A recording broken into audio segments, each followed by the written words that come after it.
Hello and welcome back to our channel. So today in this video we are going to discuss about how to turn off two-step verification on Yahoo Mail. So without wasting much of our time, let's dive into the video. So first and foremost, all you need to do is simply tap open your Yahoo Mail app. So once you open your Yahoo Mail, you need to tap on your profile and tap on account info, which will lead you to an external link. So now once you're in the external link site, all you need to do is simply tap on the security option.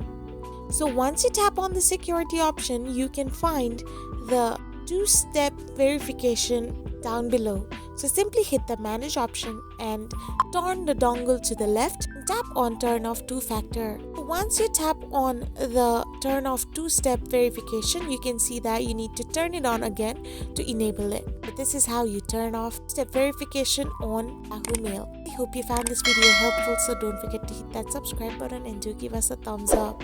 Thank you for watching.